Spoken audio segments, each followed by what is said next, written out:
acto organizado por el Partido Socialista de Villena, que, como sabéis, a lo largo de estos últimos años hemos tenido diversas conferencias tratando muchos temas, desde la igualdad, educación, sanidad, corrupción. De todo hemos hablado con componentes, miembros del Partido Socialista, tanto de la Comunidad Valenciana como, en este caso, con el que fue ministro de Asuntos Sociales, de Trabajo y de Inmigración.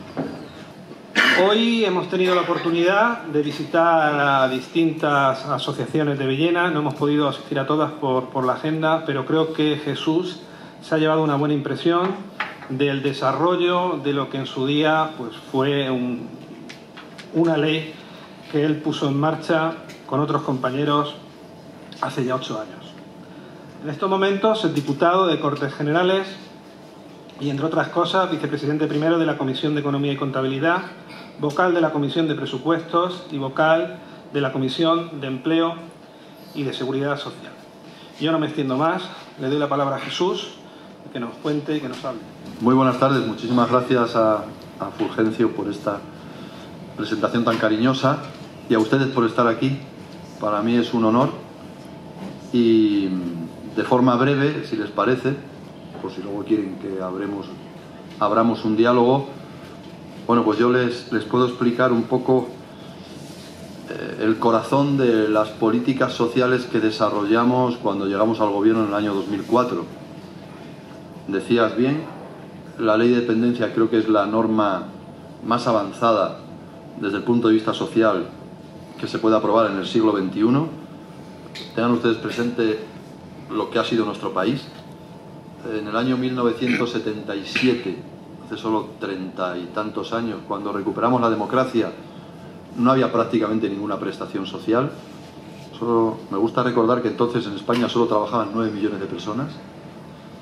En el año 2007, cuando era ministro de Trabajo y Asuntos Sociales, llegamos a tener 21 millones y medio de personas ocupadas. Fíjense ustedes qué cambio. En el año 77 no había sanidad universal.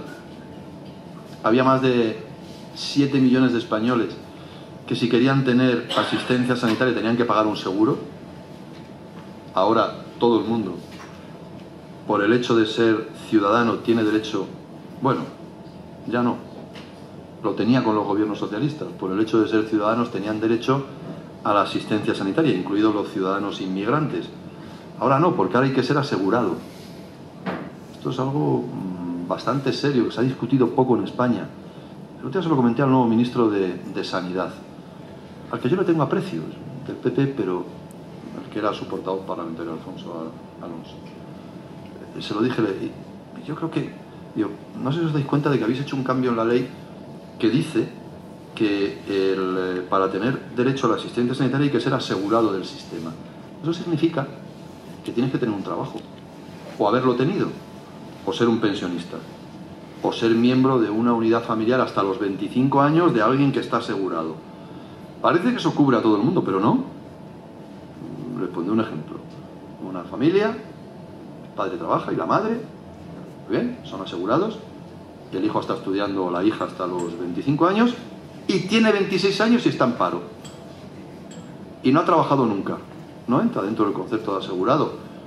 Lo que ocurre es que, por fortuna, los sistemas sanitarios están atendiendo a todo el mundo, pero si aplicaran rígidamente la ley, a ese chico o a esa chica, si les pasa algo, no se les atiende con carácter universal. Esto es muy grave. Y además, en mi opinión, no supone ningún ahorro económico. Es una cuestión ideológica de quienes nos gobiernan, de ir limitando los derechos de la gente. En el año 1977, bueno, tú eres profesor y lo sabes, el porcentaje de personas que podían acceder a la educación superior era muy bajo. A la universidad no llegaban ni al 5% del total de los estudiantes, ni al 5%, y siempre mayoritariamente aquellos cuyas familias tenían recursos. Hoy, por fortuna, y esto lo han hecho los españoles, no lo ha hecho el Partido Socialista, los españoles, lo que ocurre es que en la mayor parte de ese periodo, y los impulsores de esas leyes han sido gobiernos socialistas. Hoy, un chico o una chica que tiene capacidad y tiene voluntad puede estudiar.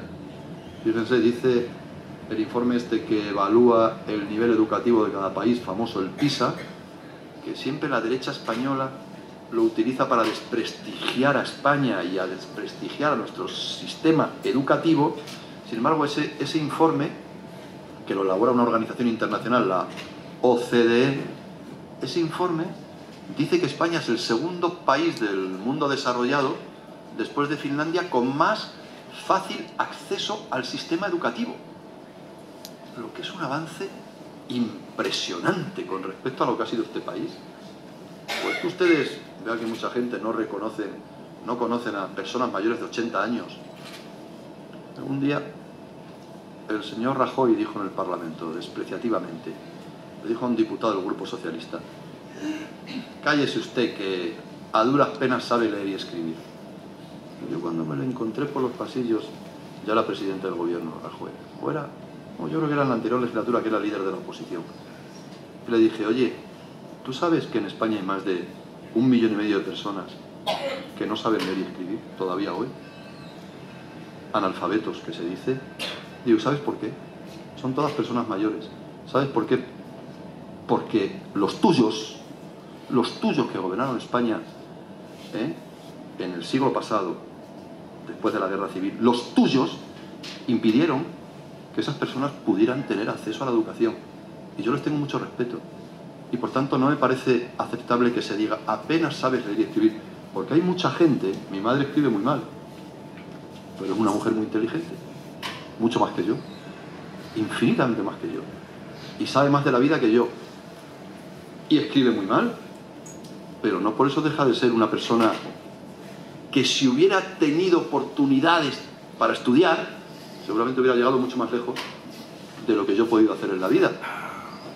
Pero les digo esto para que veamos el cambio que se ha producido en este país. A mí me molesta mucho ahora en el debate político cuando la gente, todos los comentaristas, no sé si lo ven ustedes, las nuevas fuerzas políticas que aparecen por ahí, todos vienen a decir que España es un desastre, ¿no? Y que la sociedad española, la casta, nos llaman algunos, la casta. Mi madre es una obrera textil, con una pensión de 800 euros. Joder, vaya casta, ¿no? La casta, dicen. Bueno, pues como si todo estuviera mal, ¿no? En este país, cuando este país ha hecho cosas bastante profundas. Y entre ellas, permítanme que les hable de algunas políticas sociales. Voy al grano. Cuando un gobierno tiene como objetivo esencial y sitúa en sus prioridades corregir las desigualdades, yo creo que los resultados son mucho mejores en términos sociales y económicos para ese país que cuando no se hacen políticas para corregir las desigualdades. El año 2004 llegamos al gobierno. Los 8 años anteriores, del 96 al 2004, gobernó José María Aznar.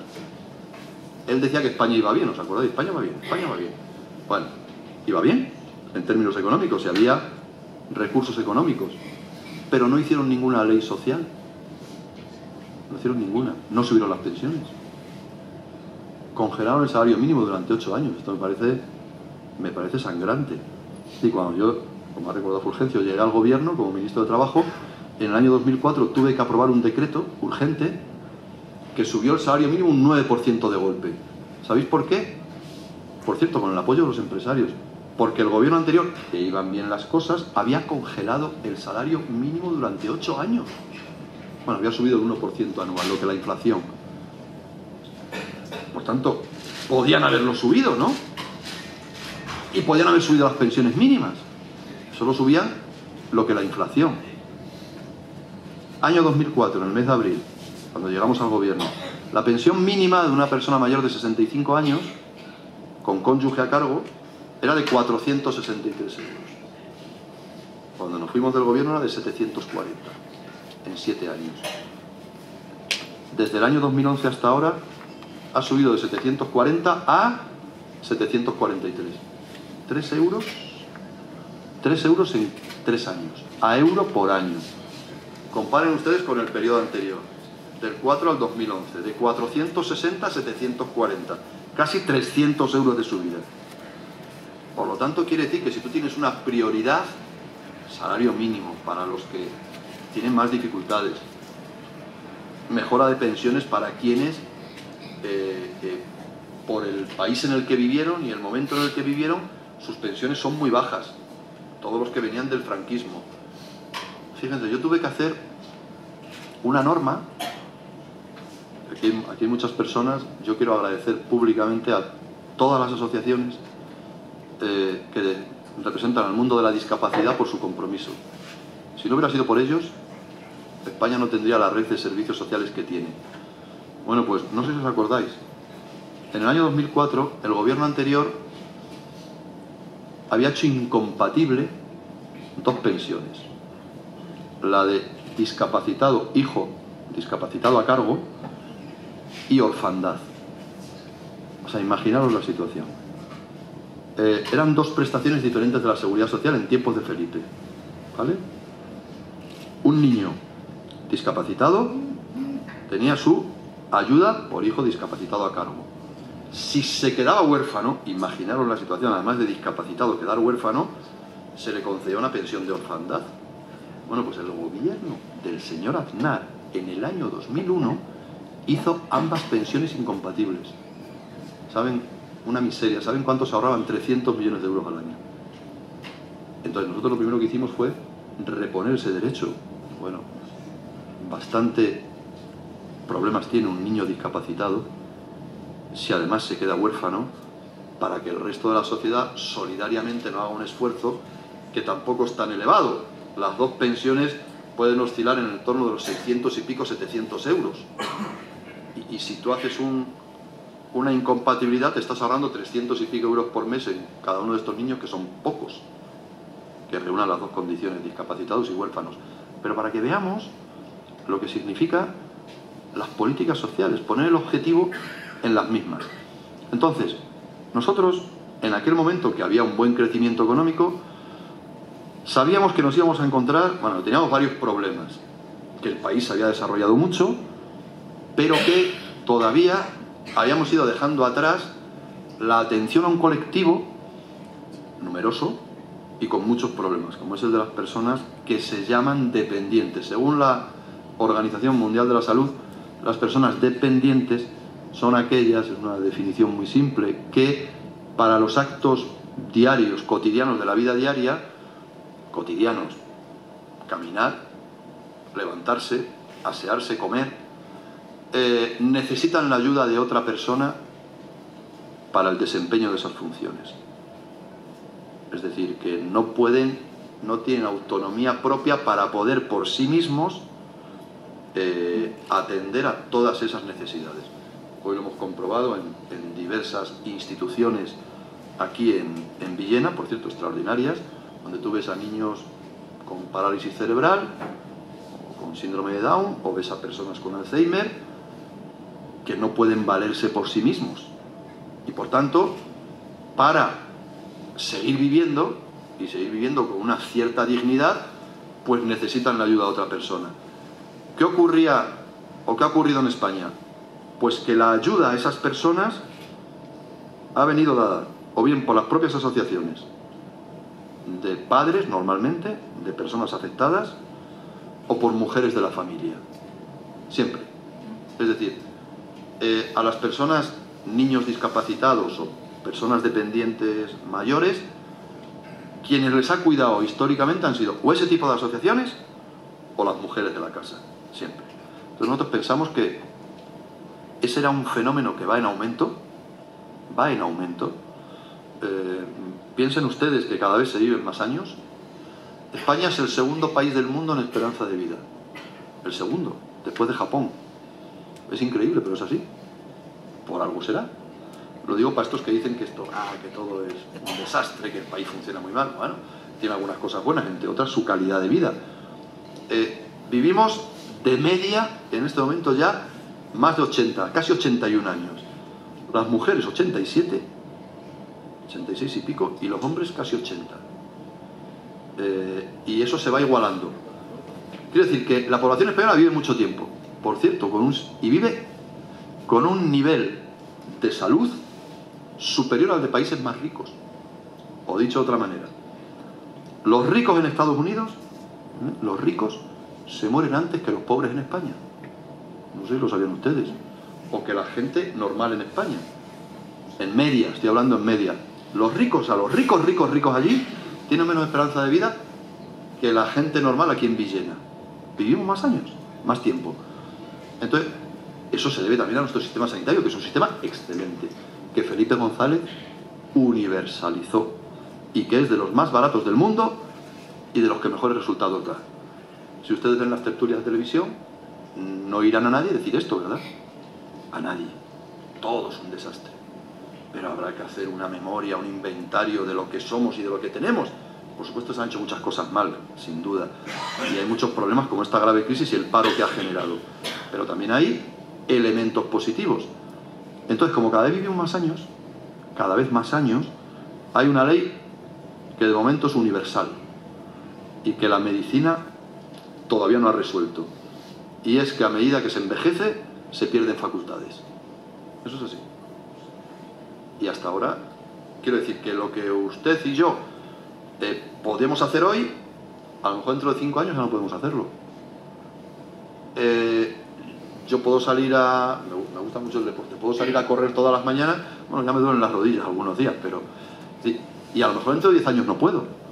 Y si tengo la fortuna de vivir otros 10 años, pues a lo mejor la decadencia, digamos, funcional me lleva a que hay determinadas actividades que no puedo hacer por mí mismo.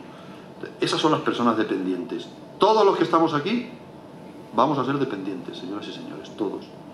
Si vivimos, si tenemos la fortuna de vivir, vamos a ser dependientes. Por lo tanto, estamos entrando en un territorio nuevo, que no había ocurrido nunca en la humanidad. Fíjense, hoy en España hay menos chicos y chicas menores de 18 años que personas mayores de 65. No había ocurrido jamás. La humanidad tiene 150.000 años de historia. 150.000, más o menos. En los últimos 10.000 años ya es cuando empezó la cultura actual. Bueno, pues a lo largo de todo ese tiempo, las sociedades han sido mucha gente joven, abajo, y muy poca gente mayor. Hasta ahora. Ahora, por primera vez en la historia, aquí se da. Hay más gente mayor de 65 años que menores de 18. Fíjense lo que eso significa. Por tanto, vamos a un territorio donde cada vez habrá más gente mayor. Y eso, si queremos mantener nuestro modelo de bienestar, hay que convertirlo en una fuente de actividad económica. Entonces, eso fue lo que nos llevó a elaborar la ley de dependencia. Pensamos, bueno, esta ley tiene varias ventajas. Una, es un nuevo derecho, si lo hacemos para todos los españoles, esto es un derecho nuevo.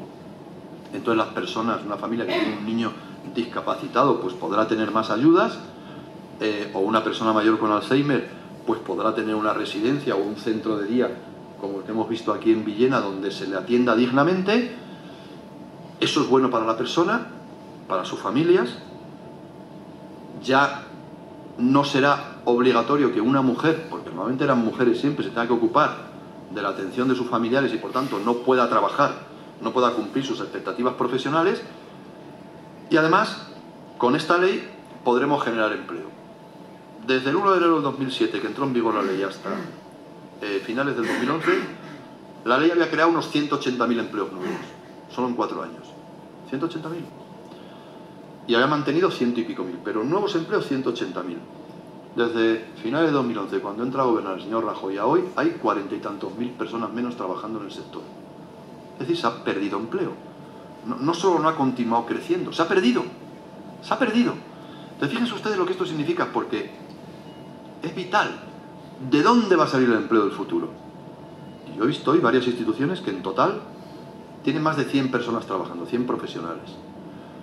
Fíjense además, la ley de dependencia y los servicios sociales en general es un sector intensivo en mano de obra. Intensivo. No se puede deslocalizar, es decir, veo aquí a la responsable del Centro de Atención Mental, de Enfermedades Mentales, no te puedes ir a Marruecos a prestar el servicio, hay que prestarlo aquí. Sin embargo, si hay que producir un vehículo, la parte más importante quizá de las piezas del mismo se pueden producir fuera, o se pueden importar frutas u hortalizas, o se pueden importar productos fabricados en otro país. Este sector tiene, repito,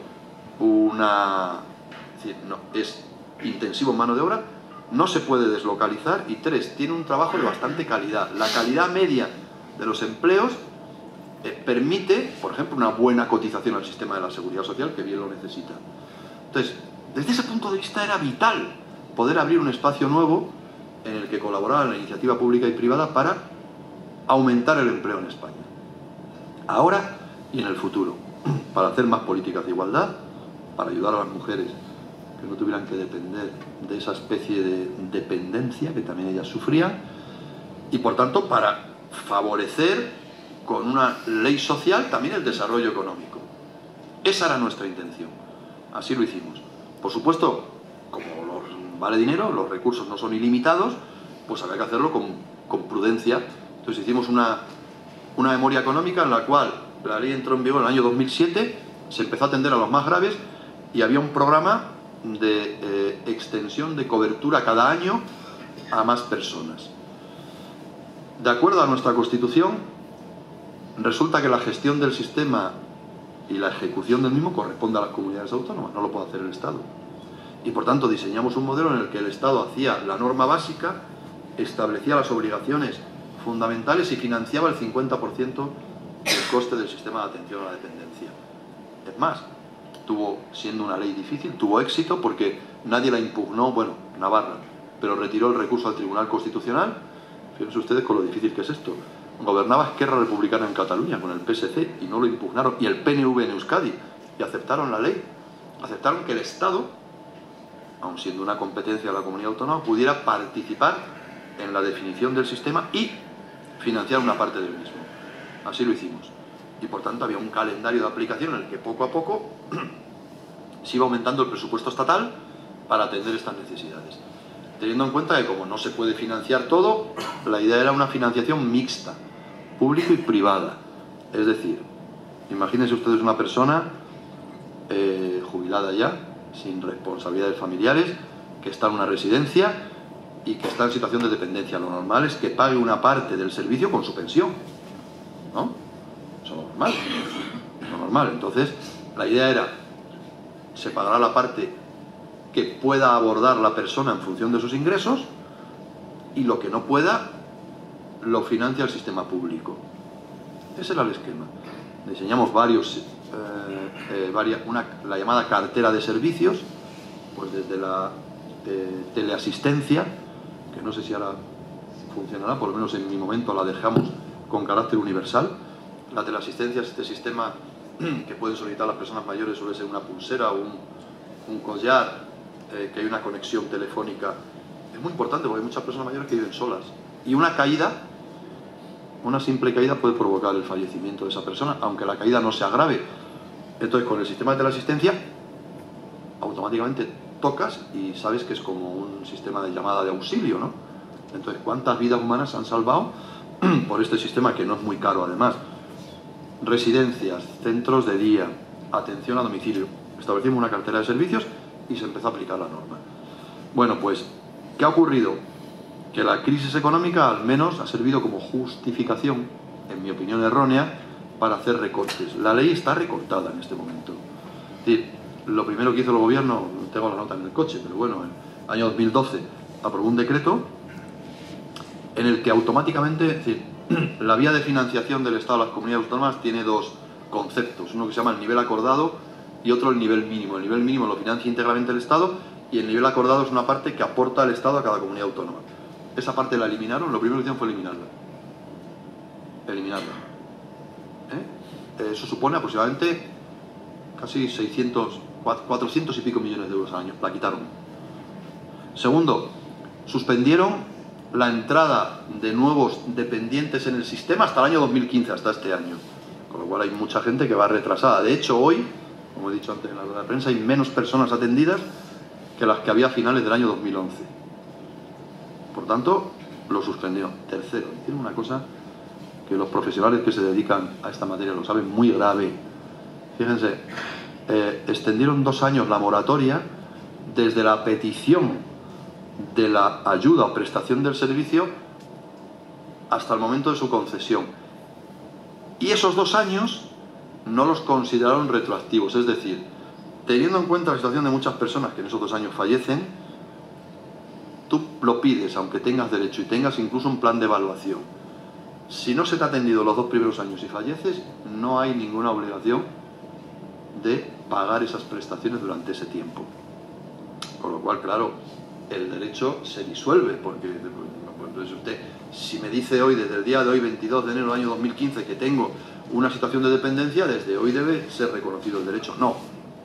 Si no te lo dan, y en la Comunidad Valenciana no te lo dan, porque esta comunidad funciona bastante mal, tienen 2 años como de carencia que no tienen por qué atender. 4. O sea, en el primer decreto hicieron esto, ¿no? Reducir la aportación económica, establecer una moratoria para los dependientes moderados para que no entraran en el año 2013 y 2014 y no entraran hasta el año 2015, y ya veremos a ver qué hacen este año. Y en tercer lugar, pues pusieron lo de los 2 años para, una vez reconocido el derecho, vamos a ver si la persona fallece, no tiene derecho a recuperar sus familiares esa cantidad. También redujeron la ayuda familiar. O sea, ustedes, hay 2 grandes sistemas. Antes hablé de residencias, centros de día, asistencia a domicilio. Establecimos una vía que era los cuidados en el entorno familiar. ¿Por qué? Pues porque había muchas familias, muchas mujeres que habían estado mucho tiempo cuidando a sus dependientes, que si se les reconocía ese derecho y se les daba una pequeña ayuda económica y una cotización a la Seguridad Social, que es lo que hicimos, eso permitiría en su día poder disponer al menos de una pensión, aunque fuera una pensión modesta. Bueno, pues les rebajaron la ayuda familiar y les quitaron de la Seguridad Social. Les dijeron, si usted quiere seguir cotizando, tiene que pagarlo. Entonces, claro, si resulta que en vez de 480 euros que se podía conseguir de ayuda familiar, te lo rebajan a 300 y pico y te hacen pagar 100 y pico euros por la cotización a la Seguridad Social, resulta que te están prácticamente condenando a no poder hacerlo. Entonces, esos son hechos muy graves. José Manuel Ramírez, que además es una persona que creo que hasta el año pasado era el director de los gerentes sociales, de gerentes de sistemas sociales de España, ha hecho varios informes demostrando que en este momento hay 1.500 millones de euros menos en atención a la dependencia, hay unas 60 y tantas, 70.000 personas menos atendidas que hace 3 años y pico, hay 40.000 empleos menos, y por lo tanto el sistema está retrocediendo.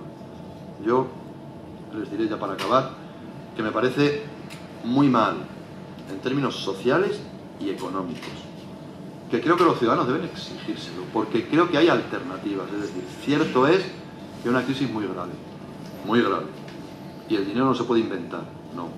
Pero este gobierno ahora ha hecho una reforma fiscal que este año va a bajar los impuestos mucho más a unos que a otros, como siempre, y eso va a suponer una recaudación menor de 5.000 millones de euros.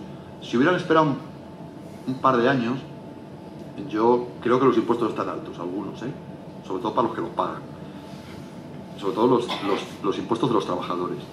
Y por tanto yo estoy de acuerdo en que tiene que haber una tributación diferente, pero como las cosas están tan mal, si hubieran esperado un poco más, podrían tener esos 5.000 millones de euros para financiar algunas actividades, ¿no?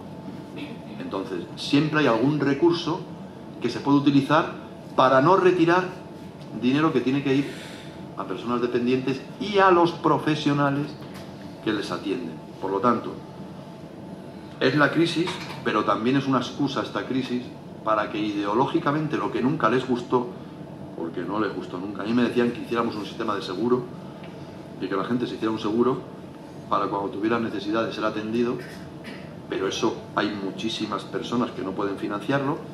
Lo que nunca les gustó, pues ahora también, con ocasión de la crisis, aprovechan para aplicar también recortes en este sector. Y además le dicen que Europa tiene la culpa. No es verdad, hay que leerse bien los documentos. La Comisión Europea nunca le ha dicho al gobierno de España que recorten aquí, porque esta es una inversión productiva. Ni le ha dicho que recorten políticas activas de empleo, ni en educación. Al contrario, le ha dicho siempre que en estos 3 sectores tiene que aumentar, a pesar de la crisis, el gasto. Y que tiene que recortar en gasto corriente, quizá en infraestructuras, por supuesto en incentivos fiscales o en subsidios fiscales que da a mucha gente, beneficios fiscales que se pueden recortar, pero que en estos sectores tan sensibles y que generan tanto empleo se debe mantener la inversión. En el año 2011, el Ministerio entonces de Sanidad y Servicios Sociales hizo un informe sobre los resultados económicos de la aplicación de la ley de la dependencia. Y el informe es impecable, nadie ha podido desmentirlo. Los recursos públicos destinados a dependencia ayudaron a rebajar la tasa de paro medio punto cada año durante la crisis, medio punto, y aumentó el PIB mejor dicho, dejó de disminuir porque entonces caía el PIB 0,15 décimas por año. Eso son 1.500 millones de euros. 1.500 millones de euros. Es decir, que si el Estado se estaba gastando 3.000 y pico millones de euros, resulta que por el empleo que se genera y por el aumento de la actividad económica, prácticamente se recuperaba toda la inversión. Díganme ustedes en qué sector. Tú, un euro que inviertes lo recuperas. Prácticamente no hay ninguno. Y lo recuperas a través del empleo que se genera. Por lo tanto, ha sido una mala decisión social, pero también económica. Porque no creo yo que nos sobren los empleos, ¿verdad? Si tuviéramos pleno empleo, uno podría decir, bueno, pues se puede hacer muy bien a la seguridad social y contribuirían también con el pago de impuestos. Por lo tanto, por todas estas razones, creo que es una prioridad. O los servicios sociales se fortalecen de aquí al futuro, o no habrá empleo, no lo duden, no habrá empleo suficiente para mantener el sistema de bienestar que tenemos en España. La construcción no puede. La construcción ya no va a generar 1 millón o 1,5 millones de empleos más en los próximos años. Imposible, porque no hay gente para comprar casas. No hay gente para comprar casas. Y por tanto eso es imposible. Pero sí hay estos sectores que reordenando los recursos de que disponemos, pueden generar más actividad económica y más empleo, además de atender adecuadamente a las personas. Igual que ocurre con servicios sociales y dependencia, ocurre con las escuelas infantiles, con la atención a los niños, que es el sector también que más multiplica los resultados de la inversión. Por tanto, es otro sector en el que se debería hacer un esfuerzo para invertir más en guarderías o escuelas infantiles de 0 a 3 años. Son, sin ninguna duda, los sectores de actividad que más empleo pueden generar en este momento en España. Y por lo tanto, si necesitamos empleo y necesitamos dar cobertura a las personas que lo necesitan, y se hace con cantidades relativamente modestas, porque fíjense que estamos hablando de que podría haber una cobertura total con 3-4 mil millones de euros más de ayuda pública, de inversión pública, que son 0,4 décimas del PIB, no estamos hablando, o 5.000 millones, no estamos hablando de cantidades extraordinarias. Bueno, pues yo haría un esfuerzo para invertir de ese modo. Ustedes van a tener la oportunidad, este año es un año en el que hay muchas elecciones, ¿no? Y entonces los ciudadanos van a tener la oportunidad de decidir, y decidir también sobre esto, no sobre lo que dicen algunos que son los problemas de España. Los problemas de España son la falta de empleo, el aumento de las desigualdades y la destrucción de algunos derechos sociales. Esos son en mi opinión, esos son los verdaderos problemas del país. Por tanto, hay que discutir de cómo se crea empleo, cómo se reparte la creación de empleo y se corrigen las desigualdades, que cada vez hay menos gente que tiene más y más gente que tiene menos, y cómo recuperamos nuestros servicios sociales, los derechos sociales que tenemos los españoles, y los aumentamos. Yo creo que ese es el debate. Ese es el debate esencial. O si no, pregúntenle a la gente qué les preocupa. Supongo que les preocupa su trabajo, y el de sus hijos, y el de sus nietos, y les preocupa su bienestar. No creo que les preocupen otros debates que se agitan artificialmente para confundir al personal. Estos son los asuntos importantes, en mi opinión, mi modesta opinión, y creo que sobre ellos son sobre los que tienen que juzgar los ciudadanos. Y tienen que ver, con esto acabo definitivamente, cómo se ha gestionado esta política social y la economía. Y la economía. Porque en mi opinión no se ha gestionado bien. Y esto no es ideológico. No lo han hecho bien ni la señora Merkel ni el señor Rajoy. Porque permítanme que les dé una última impresión que tengo. A esto les llaman una política de austeridad, dicen. No. Yo estoy de acuerdo con la austeridad. Si la austeridad es muy positiva. Si en el mundo en el que vivimos hay que ser austeros porque se nos acaban los recursos. No. Esto que ha hecho Europa y con el apoyo del gobierno de España es una mala política económica. No, no es austeridad. Y no está relacionada con el déficit, porque nos decían, no podemos invertir más porque aumenta el déficit y nadie nos presta dinero. No, ese no es el problema. Porque si tú inviertes adecuadamente y recuperas la actividad económica, el que presta sabe que la única manera de devolver lo que debes es si la economía crece, si la economía sube, si la economía produce ingresos, si genera riqueza para poder pagar lo que debemos. Gran Bretaña, al acabar la Segunda Guerra Mundial, ¿saben ustedes cuánta deuda tenía? 200 veces su riqueza nacional, 200% del PIB. España está en el 100%. Y Gran Bretaña se recuperó perfectamente. Esto es una cuestión de mala política económica, la que han aplicado, y además lo ha demostrado varios economistas, incluso el Fondo Monetario Internacional, en lugar de favorecer un ralentizamiento de la crisis económica y luego una reactivación económica, ha profundizado más la crisis. Eso que llaman austeridad, que no es austeridad, que es una errónea política económica, porque, permítanme, creo que se explica de forma sencilla. Lo decía Paul Krugman, que es un economista norteamericano extraordinario. Para ser norteamericano es socialdemócrata, socialista. Pues lo es. Y es el que ha acertado en esta crisis, ¿no? Y escribía un día un artículo y decía, vamos a ver, si todo el mundo decide, todo el mundo simultáneamente, hacer un ajuste brutal, es decir, el Estado, el sector público y el sector privado, pues la economía se hunde. Si la economía moderna el 70% es el consumo, la economía se hunde. Entonces, con esta crisis, el sector privado no puede tirar de la economía, no puede, porque está muy endeudado. Las empresas y las familias no pueden. Entonces tiene que haber alguien que pueda prender la mecha del crecimiento económico. ¿Quién es? El sector público, que por cierto,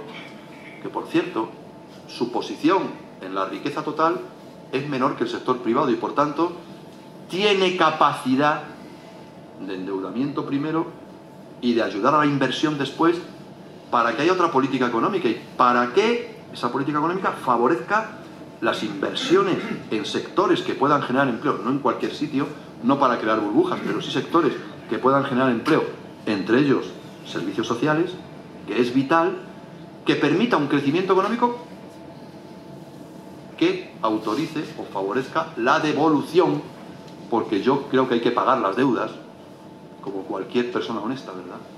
Esos que dicen que no hay que pagar la deuda nos están mintiendo, porque eso llevaría al país a la quiebra, pues que ustedes cuando piden un préstamo no quieren devolverlo. ¿Pero qué es esto? Hay que devolver las deudas, hay que devolver lo que debemos, pero hay que devolverlo cuando no haga daño a la economía y por tanto cuando la economía esté creciendo de nuevo. Y entonces, cuando esté creciendo de nuevo la economía, el sector privado esté generando empleos, entonces es el momento del ajuste del sector público. Entonces el sector público podrá ir reduciendo su gasto para pagar la deuda en un programa a medio plazo, ir reduciendo, ajustarse el cinturón y pagar todas las deudas que hemos asumido. Pero cuando la gente tenga dónde ir y cuando la gente pueda encontrar un empleo animado por la demanda interna, por la inversión privada y por la actividad económica que genera el sector privado. Este es el debate.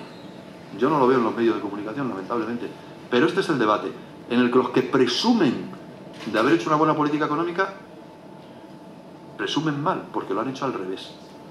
Porque la política económica que han seguido ha causado más depresión, ha ahondado la caída del crecimiento económico, ha perjudicado nuestra economía, nos ha hecho entrar en una recesión profunda que ya veremos a ver si salimos de ella. A pesar de que hoy parece que el Banco Central Europeo se ha enterado ya, al final se ha enterado y empieza a hacer lo que han hecho los americanos y los británicos. Ojalá dé resultados, porque a mí lo que me importa es el empleo de la gente. No me importa quién gobierna, pero me importa más el empleo de la gente. Yo creo que los ciudadanos tengan empleo. Por lo tanto, no me enfadaré si hay empleo, aunque haya un gobierno de derechas. Ojalá tenga resultado este paso que ha dado hoy el Banco Central Europeo. Pero hasta ahora, repito, no ha sido una política de austeridad, ha sido una mala política económica. Y el espacio que tenía el Banco Central Europeo, la Unión Europea y España para poder endeudarse un poco más y favorecer inversiones estratégicas lo hemos desperdiciado durante mucho tiempo. Y nos va a costar más dinero, en términos de crecimiento económico, superar la situación. Y eso no es responsabilidad de Zapatero, no es que todos la culpa se la echan a Zapatero, es responsabilidad de este gobierno. Por tanto, creo, amigas y amigos, que es el debate. ¿Queremos tener bienestar? Tiene que haber crecimiento económico. ¿Queremos tener una buena ley de dependencia? Tiene que haber empleo. ¿Queremos que nuestros ciudadanos tengan cubiertas sus necesidades, que puedan tener una buena educación para sus hijos, que puedan tener una buena calidad de vida? Tiene que haber empleo. Y tienen que pagarse impuestos. Y el Estado y los ayuntamientos y las comunidades tienen que recaudar impuestos para que eso se pueda hacer. Pero si no hay crecimiento económico, si no hay actividad económica, eso es imposible. Y lo han hecho mal. Lo han hecho mal. Por tanto, renieguen de esa historia de que esto es política de austeridad. El otro día se lo expliqué así al compañero Pedro Sánchez en Nueva York, que coincidimos, y le dije, no utilicéis, por favor, a Pedro, a nuestro secretario general, la austeridad es muy buena. Si se puede ser austero, pero esto es un crimen contra la gente que lo está pasando mal. Esto está destruyendo empleos. Esta reforma laboral que ha aprobado este gobierno está hecha para destruir empleo. No, o sea, el edificio del empleo tiene dos entradas, dos puertas, una de entrada y una de salida. Han abierto la puerta de salida y no han abierto la puerta de entrada con esta reforma laboral, y por tanto están masivamente destruyendo empleo para que las empresas recompongan su tasa de beneficios. Esto es una mala política, ideológicamente dirigida, pero más allá de la ideología, es mala política económica y sus resultados no son buenos. Y el país va a tardar más tiempo en levantar cabeza, y Europa, de lo que hubiéramos conseguido si hubiéramos seguido las propuestas que hacía Paul Krugman o que ha aplicado el presidente Obama en Estados Unidos. Por tanto, creo que ese es el debate. El debate es para hoy, para la próxima década y para los próximos 20 años. Este es el debate. Y esto es lo que tenemos que discutir.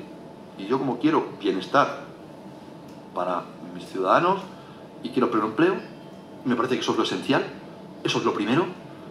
Lo demás, sí, habrá problemas de corrupción y tal, por supuesto. No lo discuto, pero lo primero es esto.